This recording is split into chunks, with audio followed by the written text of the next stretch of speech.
Hello.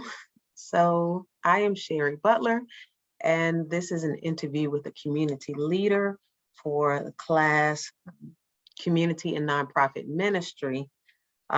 This class is a class that embraces serving in community using the vehicles of hope, hospitality, and friendship. The interview that we are conducting right now is with Dr. Sammie L. Logan the third of New Hope Baptist Church in Chesapeake. He is a pastor, among many other things. Um, I'll introduce myself just a little bit more, and then Dr. Logan, you can introduce yourself. I'm also a student at Wesley Theological Seminary with concentration in community engagement through the Community Engagement Institute. I am a fellow there. Um, Welcome, and you can introduce yourself. Tell us a little something about you. Well, thank you, first of all, Sarah, for the invitation to come and to just share in the conversation tonight. Really honored to be here. You know, so many other community leaders. You could have chosen any of them. So super thankful, that you chose me seriously. I'm also thankful because I am a graduate of Wesley. So it's kind of exciting to have an opportunity to come and just to share with you in this conversation that stems from the work that you and Wesley are both doing. So my name is Sammie Logan the third. I'm pastor of New Hope Baptist Church in the city of Chesapeake. I am bivocational as we speak. I am a school counselor. I've been working in schools since the year 2000 as a teacher for a few years, as a counselor for the majority of that time. And my primary focus has been information and inspiration, right? Informing, teaching, educating, and then inspiring people to do something with what they've learned so that they can live a better life for themselves and have a positive impact on their families, their communities, and the world at large. Okay. Well, thank you. Thank you. So we're here at this moment just to take a look at some of the issues and promise of our community. And for us, our community extends beyond just one particular neighborhood. You being the pastor of the church, which is my home church, it is centered in about three different communities, one being Camelot neighborhood, one being Cavalier Manor neighborhood, which is just across the railroad tracks to the next city of Portsmouth. And then there is pretty much a community behind on the backside or the back road of the church called Geneva Homes, which is a mobile home neighborhood mixed along with oh gosh, what is the old name? St. Julian's Creek. Yeah, St. Julian's Creek. St. Julian's Creek historic neighborhood. So when we talk about community in this conversation, you may refer to one of those specific neighborhoods, or you can just talk about the community surrounding the church at large. But then we also know that in the Hampton Roads region, that there are mainly 7 cities that are interconnected through military, through trade, through maritime activities. So because we're all connected there, we're also considered one community. So, you can speak to any of those areas as you'd like. So just a little background about you. I know that you grew up in Norfolk. I did. Correct. All right, a local city of Norfolk, and you've had varied educational and religious experiences. Do you mind talking a little about your educational training and um, I guess religious affiliations? Sure thing.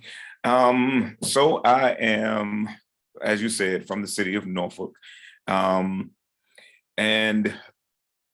before I jump into the school piece, let me say that um, so my parents have always been a part of my life. My parents were relatively young when I was conceived, I think 19 and 20 years old. So they were growing up, and I was born, and they continued to grow up.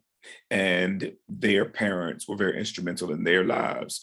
So their parents also became very instrumental in my life. And so, in many ways, my mom and dad were being raised still, at 19 and 20, and my grandparents were raising me, as well. So we were growing up together in a lot of different ways. So many of the values that I embraced are not just my parents' values, but also the values of an older generation, the values of my grandparents. With that being said, they ensured that my education was primary and that I pursued it in a way that they thought best. So from kindergarten through 8th grade, I was in private school. Specifically, I was in Catholic school. And then from 9th grade through 12th grade, I was in public school. Um, and after graduating from high school, I left Norfolk, moved to Atlanta, Georgia, where I attended Morehouse College. That's where I earned my bachelor's degree in psychology. I double majored, so bachelor's degree in psychology, also bachelor's degree in religion. Left there, came back to Virginia, and graduated from the College of William and Mary with a master's in education with an emphasis in counseling, school counseling, and took a year off, went back to school, and earned the MDiv from the Proctor School of Theology at Virginia Union, took a few years off, and ended up at Wesley in the D-Min program in Church Leadership Excellence. So that's the broad picture of the educational experiences. Yeah. So as your grandma and them would say, that boy learned it. Yeah. and so that's one of the reasons I mentioned my grandma and them, because for them it was very important that that happened in my life. Yes, yes. Yeah. So and the reason why I asked that is because those varied experiences allowed you to meet many different people. Mhm. Maybe some similarities, but you've come across many different people across that. So, in moving into the education realm, how have any of those experiences played a role in your understanding of people in community and their needs? Yeah, that's a great question. I am a product of community, right? And I fully understand that. Again, going back to my parents, it was not just my mom and my dad. It was my mom, my dad, two grandmothers, two grandfathers, and four of my great grandparents. That's community for me. My mother is the youngest of five children.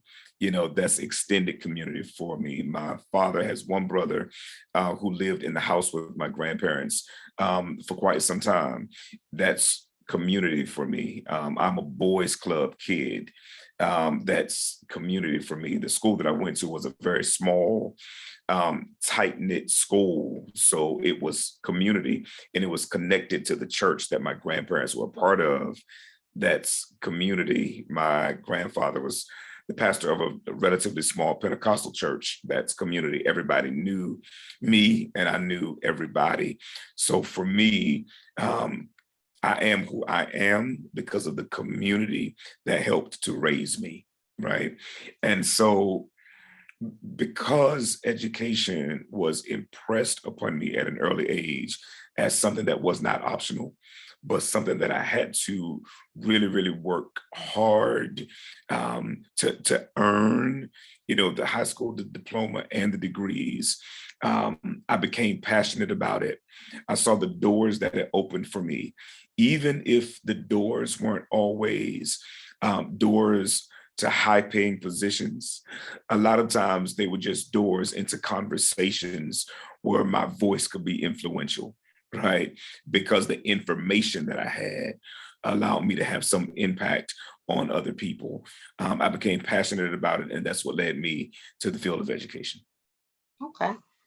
So thank you for that. And if you don't mind, I'd like to stay in that vein regarding education. So um, you started out, well, I'll say this.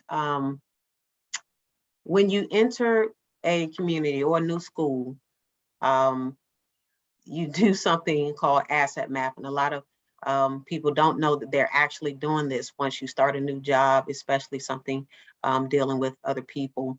Um, but even in the schools where you start, or the school systems where you start, and even now, you've had to do some asset mapping or some looking around, some asking questions of people who, are stakeholders or benefactors or, you know, donors of the community in which you serve, or the educational community in which you serve. So when you, and you can pick any of the schools that you have worked at, or you can do it through the teacher lens or through the counselor's lens. But when you entered a school system, a school in particular, what were some of the things that you um, began to identify as clues of what strengths may lie within this particular area or school, and what are some struggles that you also saw? Oh, yeah. Great question. And so one of the first things, and at this point, I've been at 4 different schools. And one of the first things that I have always done is try to assess who the stakeholders are and the power brokers, right? Mhm. And so I'll start with the power brokers. Typically, people assume that the power brokers in a school are the people who have the titles, right? So the principal is the primary power broker. Not always true. Not always true. There are some people in every school building who are far more influential than people who have the titles and get paid the money that comes along with the title, right? Mhm. And so for me, for example, in almost every school that I've been a part of, the principal's secretary has been almost equally as influential as the principal. And I say that because the secretary answers the phone. The secretary greets people at the desk. The secretary takes messages and tends to prioritize which one the principal needs to hear now and which one the principal can respond to at a later time. That school secretary tends to be a major power broker. Um, Custodians in buildings are oftentimes power brokers. And I say that because they are there before school starts. So they see who comes early. They get to have conversations with people when no one else is around. They get to observe things from a perspective that not everyone else sees. Not only are there custodians who arrive early, but there are custodians who stay late and they see who else stays late. They know who children tend to gravitate towards after school hours.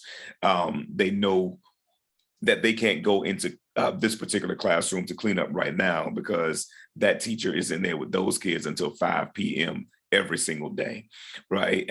And their conversations tend to be very influential when they are respected, as they well should be, right? And so I look at all of the people who are the unidentified power brokers, because I've come to realize that it's typically the conversations that happen in small circles that tend to impact the conversations that happen in larger circles as well. So I look at the power brokers, then I look at the real stakeholders.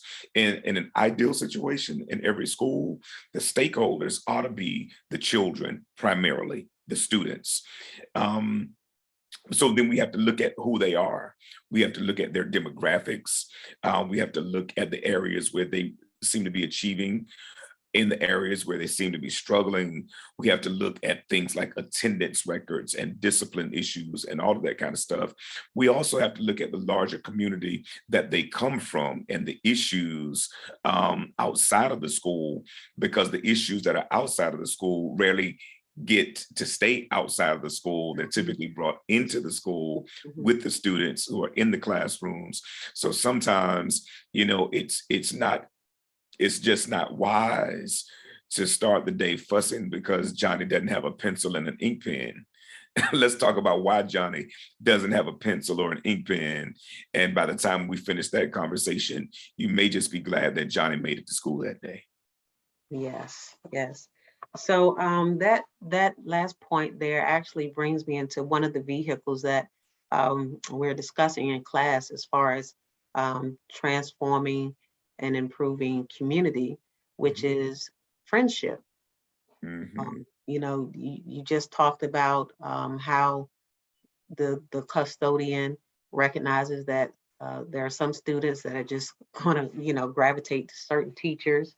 Um, um, uh, it just left me there. But how important is that? Because you, for example, are not in a classroom every day. Yes, it's part of your job to visit classrooms and to meet with students in groups and individually to, discuss their academic progress, scholastic future, vocational future, any other personal troubles that they may have. But how important is it to establish friendship with students? And you can define friendship how you want to, because we know that, sometimes people just say, student is a student and I'm an adult and they need to respect me. So ain't no friendship here. But how would you define establishing friendship with students so that there is a mutual respect? Yeah. And so that's a very interesting question. Relationships matter. Let me start by saying that I believe that relationships are the key to success in the area of education, period. As a matter of fact, beyond education, just life, relationships are critical to our success. And the question then becomes, how do you build, those relationships? When I hear the word friendship, so I'm wrestling with that right now in light of the many different definitions, as you alluded to, that exist of friendship. Mhm. And I don't know that um, that initially friendship is the relationship that is to be established um, between teacher and student or counselor and student, as much as it is a relationship of respect, a relationship where mutual respect, right, is to be given, um, mutual positive regard. And sometimes, to be quite honest, it's not mutual, but it should always come from the teacher. Even if the student does not give it, in the very beginning, somebody has to initiate the positive side of the relationship, and the adults, I think, should be the ones who take responsibility for that. So I think the friendship is something that can kind of organically evolve over time. But initially, I think it just starts with understanding that I'm not here to teach a subject, I'm here to teach a student. Right. So let me find out who this student is. Let me find out who this person is. So it may not start with math on the first day of school. It may need to start with me and you on the first day of school. Who are you? Where do you come from? Let me tell you some stuff about me, where I've come from. Let's establish some commonalities. Let's also talk about what we need to have in place in this room for us to live together over the next 10-month period of time in a way that would allow both of us to be successful. What are the norms to be established for this group so that everybody's on the same page? So I think relationships are critical. I have a good friend who said to me years ago that rebuke without relationship is repulsive, right? That when you try to correct somebody or reprimand someone or, redirect someone, that you don't have a relationship with, if that person already has a problem with counselors, a problem with teachers, a problem with authority, that type of thing, you're immediately met with disinterest. You're immediately sometimes met with disregard.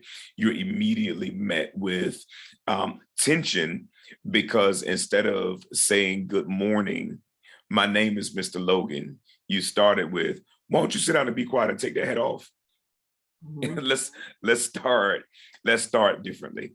If we can start differently by building a relationship, then perhaps we can move more quickly to the friendship that probably needs to develop over time, so that the relationship extends eventually beyond just what happens in the classroom, and it becomes something that is life impacting. All right, So thank I don't you. know if that answered your question at all. Had a million thoughts going on there. It did, and I understand your hesitancy to use the word friendship, but when you said, it doesn't necessarily begin with friendship, because there does need to be an establishment of boundaries between the two, and an establishment of respect factor between the two. And then, and you and I both know, we've been in the education arena for quite a long time, long enough to have seen students graduate and to have run into them on the street, and to embrace them with a hug, like we were old friends, even though the flashbacks of all the tough times in the class, and all of the successes also flood the memory. But it's good to see it is almost like an old friendship Yeah, rekindling when you can see them much later in life, and hear their success stories, or hear what the potential things that they're trying to do with their sure, lives. So sure. yes, I appreciate that. But I wanted to move into something else, but it connects to what you were saying. So educators have been trained through a teacher education program, through counseling education programs, to be the one to initiate the respect, the expectations, the norms of connectivity between students and staff or faculty. But for those students that just come in with just way too much going on, way too much in their lives, way too much in their communities. Something happened in the community last night. The community is up in a roar, but the students have to come to school the next day. Um, and you say good morning, they immediately just maybe curse you out. They, you accidentally bumped into them, they accidentally bumped into you, and it starts something. How would you suggest in those moments, or maybe later throughout the day or throughout the week, how would you suggest extending hospitality to someone who just does not have that respect for authority, is not interested in establishing relation, or they think they're not interested in establishing relationship? How do you extend hospitality to them in an educational setting? Yeah, that's a great question. I think, wow, there are a few things. For me, it always starts with remembering that I am the adult in the situation, right? And I don't need to have my gloves on, right? Gloves off. Even with the students come with their gloves on, I don't have to put my gloves on because they have their gloves on. I am not gloved, which means I am not here to box. I'm not here to box. I'm not here to fight. You seem to have a problem today. What I want to know is what's going on, right? What I want to know is how I can help. What I want to know is, first of all, if I don't know you, I want to know your name, because it's hard for you to believe that I'm authentically interested in anything about you. And if I don't even know, if I'm not willing to at least first find out who you are, right? So, good morning. Okay, you didn't say good morning. That's fine. Um, hey, uh, I think I've seen you before. Aren't you in Miss Butler's class? But tell me your name again. Wait a minute. I'm Mr. Logan. What's your name? Okay, I'll be back in a few minutes. Hang tight. I'll be back because I really want to know your name and I want to talk to you about some other things. I am unarmed, right? I'm not here to suspend you. You know, I'm not here to write you up. I'm not here to make sure you get detention. I don't want to see you expelled. I just sincerely want to know how you're doing. I think that question, the power of that question, and more than the question, the power of waiting for an answer is underestimated. Oftentimes, it's a mere greeting. Hey, how are you? And we keep on walking. Mhm. Life changes for some people when you say, hey, how are you? And you pause and wait for a response. You know, I think that's a different kind of hospitality. So I think engaging students in conversation is important because it recognizes their humanity, that they're not cattle, you know, herded into a building, but they are individuals, they are students, and they're students who have a voice that needs to be amplified. So how do we amplify those voices? Sometimes it's just as simple as encouraging them to say something, encouraging them to speak up, and then taking the time to listen and taking the time to process with them what you're hearing them say, affirming their thoughts, affirming their feelings, affirming their worth and their value, and then talking about where we go from here. What are the next steps? What do you need to make today a better day for you? Mhm. So I think that's one of the places where we start. And of course, not every situation is the same. Um, you know, there are some students who are immediately receptive and responsive to that approach. Depending on the situation, they may need a moment, just like sometimes adults need a moment. You know, the students may need a moment to kind of process what they just experienced last night or what they experienced on the way to school this morning, whether it was at the bus stop, on the school bus, getting into the building, or when they were leaving home. You know, what was it that you left behind that you really didn't leave behind because it still seems to be attached to you? You know, so I think sometimes students need the opportunity to process all of that. And for some of them, it's just a matter of a short conversation with somebody who is authentically showing interest that will change the day. For others, it takes a bit more time and a bit more work because the issues are layered. And sometimes it takes time to get through them. But I think hospitality is critical because it shows sincere interest and what we call in the counseling field unconditional positive regard for people regardless of where they've come from, regardless of what they're doing, what they have done. You are still a person of worth and value whose presence is appreciated and celebrated. Mhm. I would like to maybe label all of that as verbal hospitality. Yeah. You know, the Bible speaks that life and death are in the power Mhm. of the Yeah. tongue, and you know, a lot of students have been, you know, stabbed with words. You Yes. know, like you said, perhaps leaving the house, there was a verbal altercation or something. But when they come to school, we have, as we consider what students are going through, we have the ability to bandage those wounds with our verbal hospitality. Absolutely. So I appreciate that answer, and I do agree with you that it's very critical. And lastly, we got about 3 more minutes. Did you have something else? Yeah, can I just add, because since you mentioned verbal hospitality, I think it's so important that we do understand, right, the power of words in hospitality. Because a lot of times when we think of hospitality, we think of making sure the environment is right.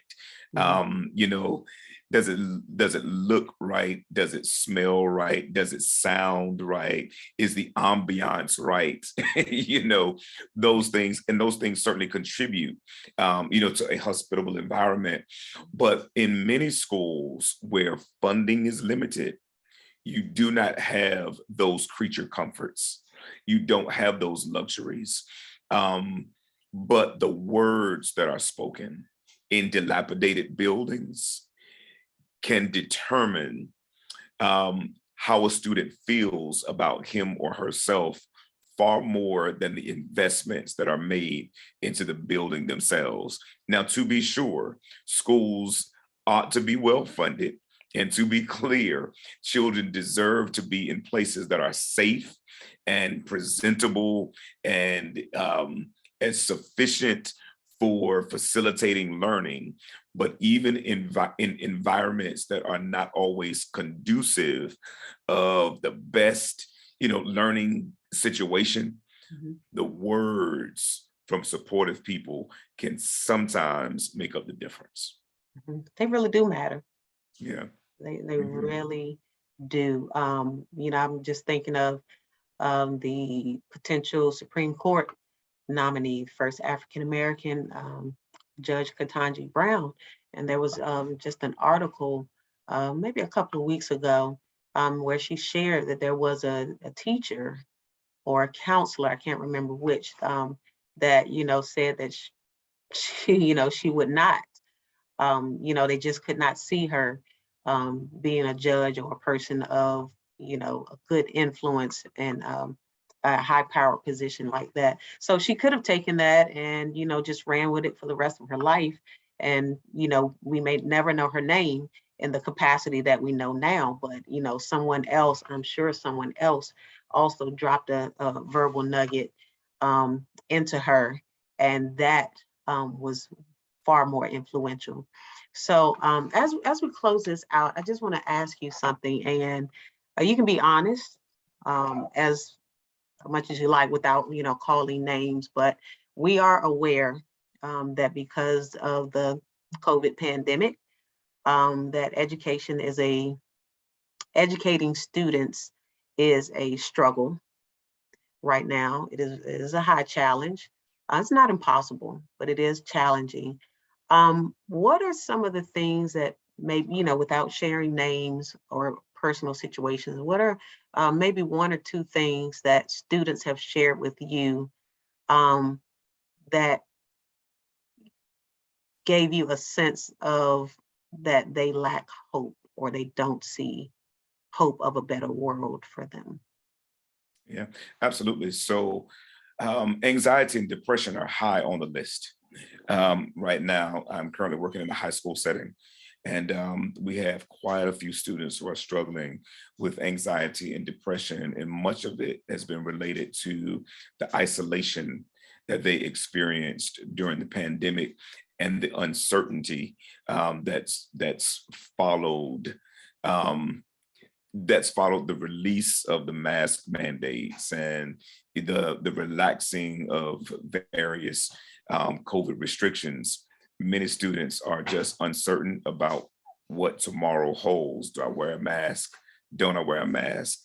That person just coughed. Is that an allergy? Is that a cold? Is that COVID? Right? And so we're told to social distance, but in school, when the bell rings, everybody is in the hallway, all 2,000 students. You cannot social distance with 2,000 students in the hallway at the same time. So there's that anxiety. There's also the anxiety of how do I handle the new places and spaces that I'm in. For example, if a student was in the 7th grade in March 2020, they did not finish the 7th grade year in school. They may have been quarantined for the full 8th grade year. And then they come to high school, a building that they've never been in before, fully masked, expected to be socially distant. They've not had a tour of the building. They've never seen the real faces of the teachers because the teachers' faces have been behind masks. So all of this stuff is new, and some students manage it better than others. Anxiety has been huge, and a lot of them have been depressed, because they didn't experience that senior prom that they hoped for. They didn't experience graduation parties in the way they hoped, or senior trips in the way that they hoped, and that type of thing. And then the college admissions process. For some students, it's like I put a lot of weight into the SAT. Now schools aren't requiring, SATs and ACTs in the way that they used to. They're test optional. But what does that mean for me? Does that mean that I have a heightened chance of getting into my top choice school, or does it mean that it's been reduced because I'm a good test taker, but I didn't do a lot of other stuff? But they won't know that I'm a good test taker, or does that, weigh in my favor because I suck at test taking, and I have a wealth of other extracurricular activities to my credit. So, I see a lot of anxiety. And I see a lot of depression right now in a lot of different students. And I also see a lot of anger. For any number of reasons. Some of it is communal, some of it is is familial, some of it is just individual because they haven't found out how to manage their emotions yet.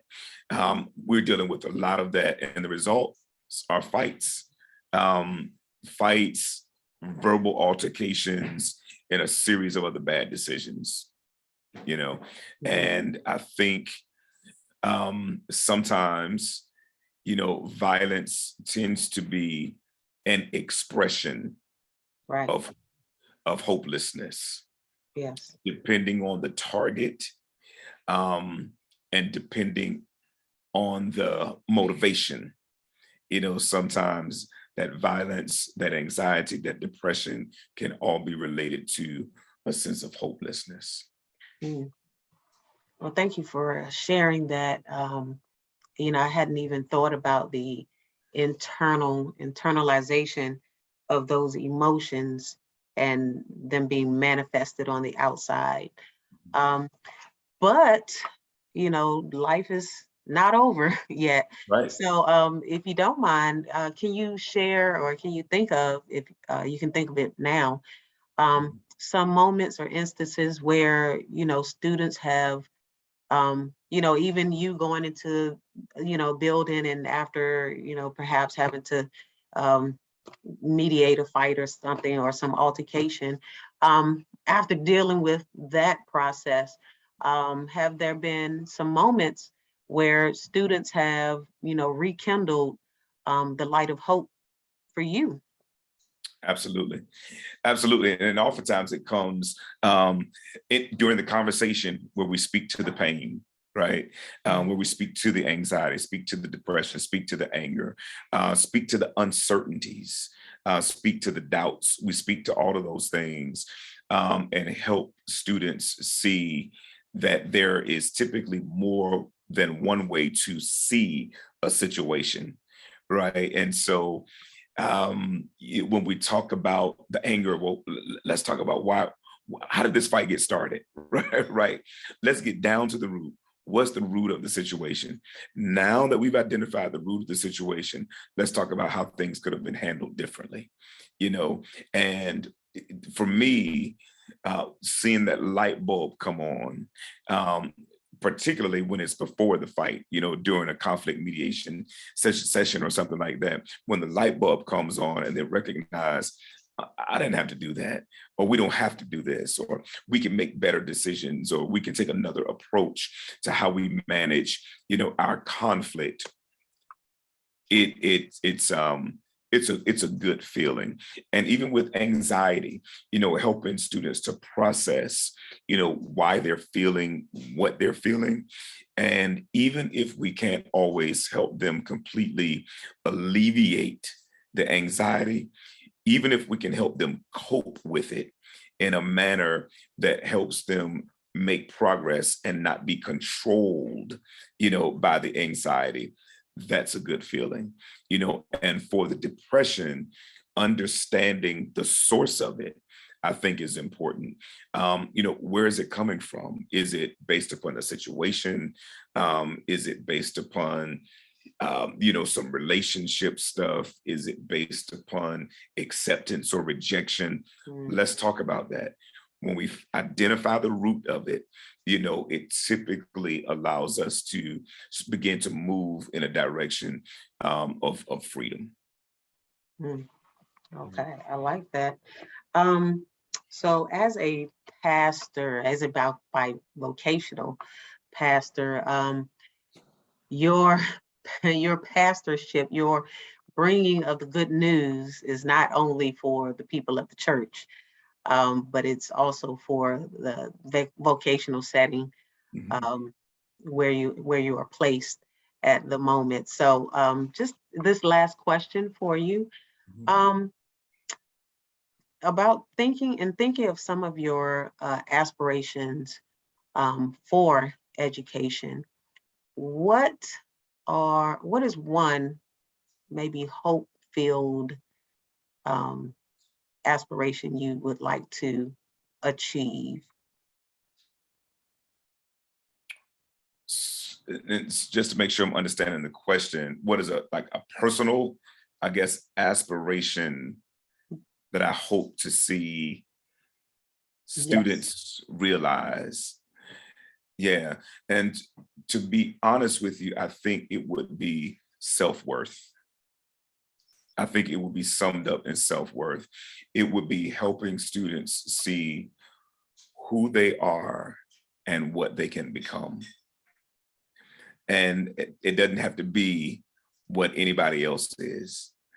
How can you begin to maximize who you are and actually become who you've been designed to be, right?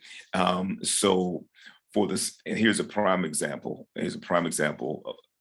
I'm thinking of a student who in September, her mom called me and said, I need you to talk to my daughter because she keeps talking about going to college and we don't do that. Nobody in our family has gone to college. We don't do that. It's expensive and we do not have the money. So she's asking me about going to a college fair, and I don't think she needs to go to the college fair because it's just going to fill her head with these dreams of stuff that our family just does not do. So at the end of the conversation, I said, Mom, listen, your daughter has a 3.641 GPA. Mm. There is no reason why she cannot go to college. And mom goes on and on about, how much it's going to cost. And she's asking me money for these application fees. And, she just goes on and on and on. And these are the things that she's also feeding her daughter. So when her daughter comes into the office, her daughter is already feeling defeated because her mom has told her that this is really not an option for you. Mm. By the end of the conversation that I had with the mom and the daughter that day, the daughter was applying to Virginia State University, right? And so now, she is planning to be a student at Virginia State University in the fall. She's got her housing locked down. Wow. She's got, the FAFSA form has been completed. She's got her financial aid award letter. Her mom can see clearly that it really is affordable because of all of the resources that are out there. That young lady has a different kind of hope Mhm. because she's seen that even though other people may not have done this, I can, right? I can. Not only can I, but I will. I will. Yeah. And that's Yes. the type of stuff that excites me. Well, I'm super inspired now. Yeah. I'm super inspired to finish this Wesley program. And, Yeah. when we finish this call, if you don't mind connecting me with this young lady, I want to send her my tithe money to help her with her books. But, you Oh know, yeah. Yeah. anyway, that's just me being silly. But again, I want to thank you for your time that you set aside to speak with me. Um, and it's been very fruitful, very fruitful. You definitely have, the gift and the call for just assisting young people in general, but assisting young people to have a future and a hope. So I am grateful for this time. If there is nothing else, No, thank you. This has been a really, really good conversation. Shout out to everybody in your class. I don't know who your professors are, but keep doing what you do. Wesley is certainly making a difference in the world. So thank you. All right. Shout out to Dr. Strukova. Thank you and have a good evening. Good evening to you. All right.